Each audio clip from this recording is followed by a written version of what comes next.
नमस्कार, जय चौधरी क्रिएटर चॅनलवर तुमच्या सर्वांचे स्वागत आहे। सध्या महाराष्ट्रात एका विषयावरून मोठी चर्चा आणि वादंग निर्माण झाला आहे, ते म्हणजे लोकप्रिय कीर्तनकार इंदुरीकर महाराजांच्या मुलीचा नुकताच पार पडलेला साखरपुडा आणि त्यावरील टीका। महाराजांनी कीर्तन सोडण्याचा घेतलेला निर्णय समाज प्रबोधनासाठी मोठी धोक्याची घंटा आहे। आज आपण याच विषयाची सखोल, तटस्थ आणि मानवीय पद्धतीने मांडणी करणार आहोत। महाराजांचे आयुष्य, त्यांची कीर्तन शैली, वादाचे मूळ आणि या संपूर्ण घटनेकडे एका बापाच्या नजरेतून का पाहावे यावर विचार करूया।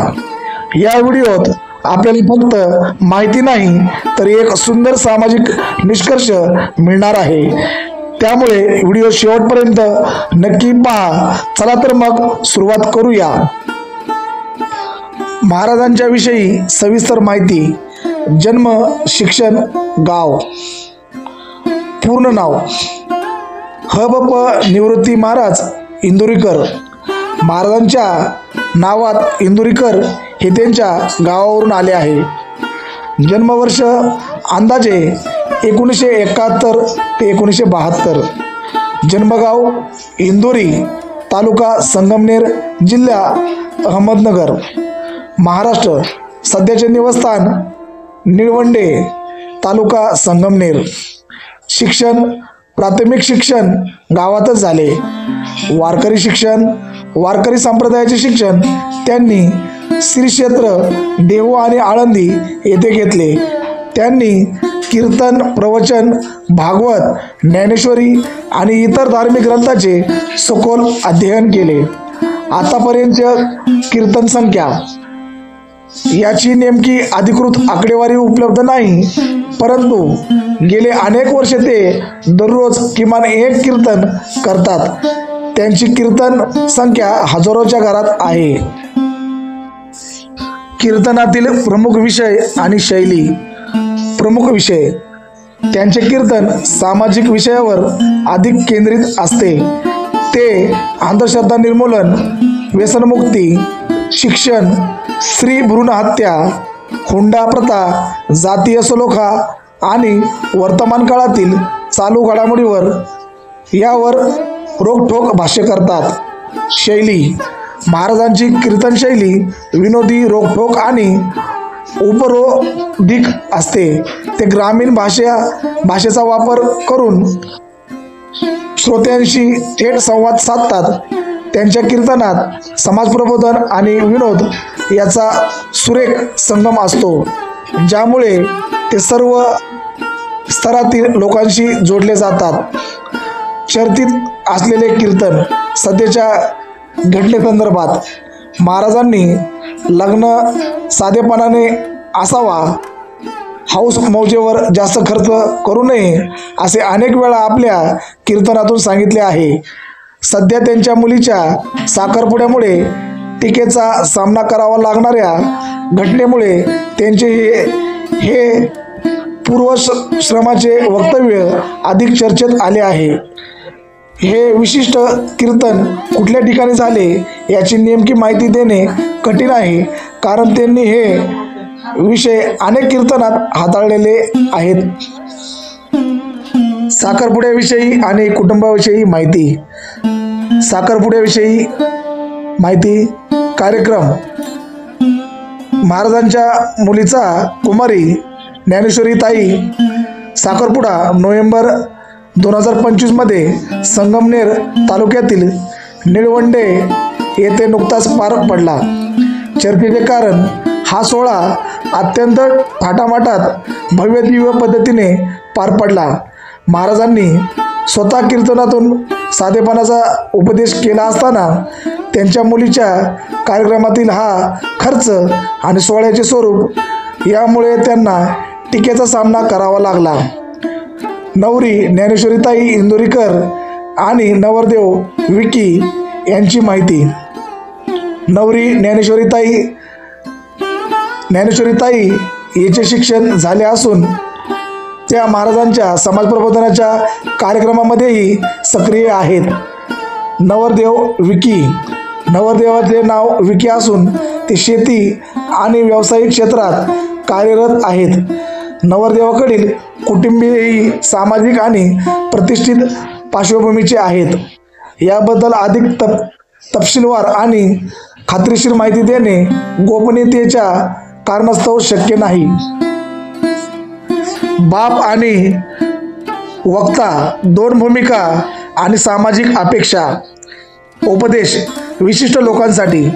महाराजांनी लग्नातील खर्चावर केलेले भाष्य हे आर्थिक क्षमता नसतानाही कर्ज काढून किंवा वाईट मार्गाने हौस करणारे लोक आणि समाजाला दिशा देणारे लोकप्रतिनिधी किंवा पदाधिकारी यांच्यासाठी अधिक होते. त्यांच्याकडे प्रामाणिकपणे कमावलेले धन आहे. त्यांनी आपल्या मुलामुलीचा हट्ट पूर्ण करण्यात गैर काहीच नाही. मित्रांनो, महाराजांनी काही समाजामध्ये लोक असेही असतात की हौसमौस करण्यासाठी नको तो कर्ज काढतात, नको त्या मार्गाने पैसे जमा करतात आणि आपले हौसमौस करतात आणि आर्थिक अडचणीमध्ये येतात.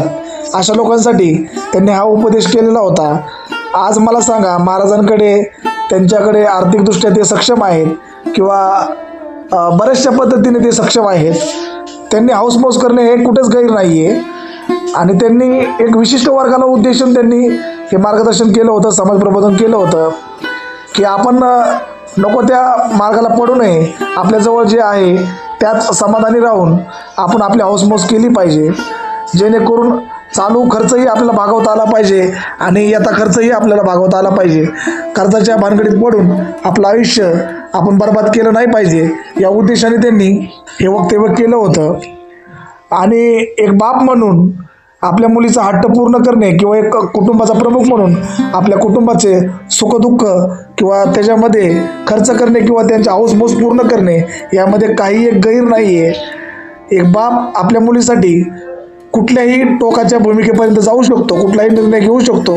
याचे जिवंत उदाहरण आहे. वक्ता विरुद्ध कुटुंब प्रमुख.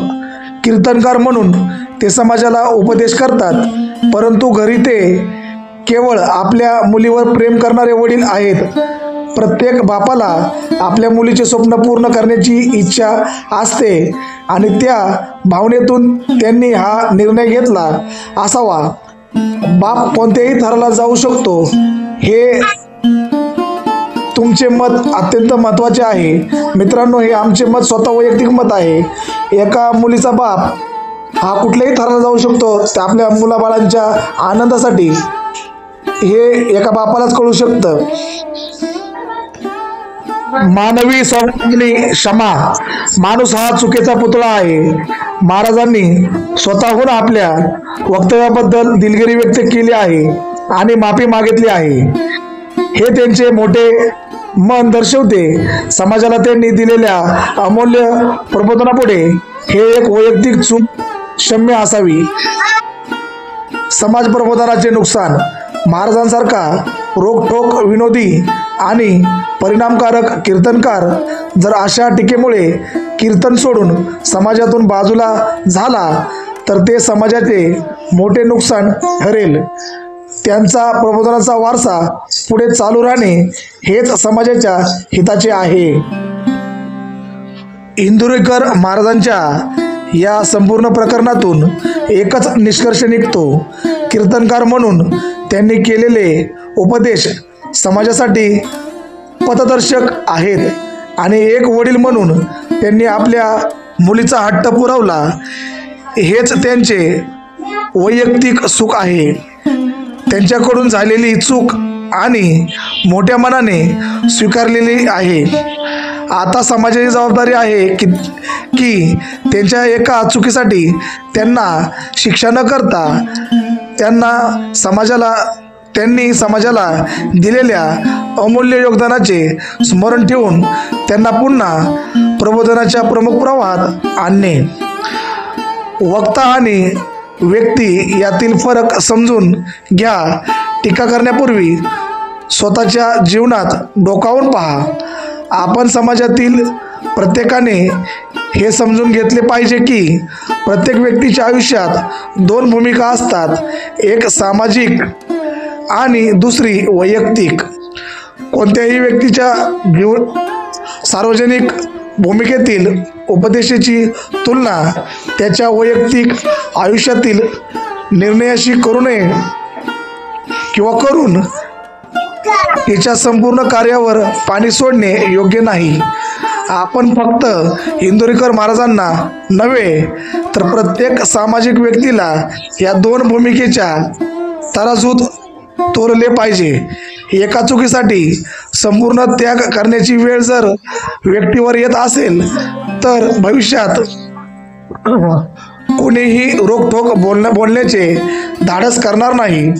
म्हणून टीका करण्याऐवजी त्यांच्या प्रबोधनातील चांगले विचार आपल्या जीवनात उतरवून त्यांचे कार्य पुढे चालू ठेवण्यास मदत करणे हेच खरे समाज प्रबोधन आहे. मित्रांनो, प्रत्येकाने एक वेळेस स्वतःला इंदोरीकर महाराजांच्या जागेवरती ठेवून पहा. जर आपल्याकडून अशी चूक घडली असती तर समाजाने आपल्यासाठी कोणत्या प्रकारचा न्याय करायला हवा होता, हा न्याय स्वतःच्या मनाने आपल्यासाठी ठरवा आणि इंदोरीकर महाराजांना आपण कोणत्या प्रकारे न्यायाच्या बाजूने किंवा न्यायिक दृष्टीने पाहतोय हे स्वतः ठरवा. कारण की मित्रांनो, आरशासमोर जर उभा राहिल्यानंतर स्वतःचं स्वरूपच आपल्याला खूप छान दिसत असतं. समाज आपल्याला आपलं स्वरूप किंवा रूप आपल्याला दाखवत असतो. लोकांसांगे ब्रह्मज्ञान, आपण मात्र कोरडे पाषाण, ही मन आपल्याला लागू होऊ नका देऊ मित्रांनो. म्हणून मी तुम्हाला पुन्हा एक वार हात जोडून विनंती करतो, आमचा हा छोटासा प्रयत्न आपणास आवडला असेल तर कृपया करून कमेंट बॉक्समध्ये आपल्या प्रतिक्रिया जरूर कळवा. आपल्या चॅनलवर जर कोणी प्रेक्षक नवीन असेल तर सर्वप्रथम आपल्या चॅनलला सबस्क्राईब करा, बेल आयकॉनचं बटन प्रेस करा, ऑल नोटिफिकेशन प्रेस करा, जेणेकरून सर्व गोष्टी आपणास पाहावयास मिळतील. धन्यवाद.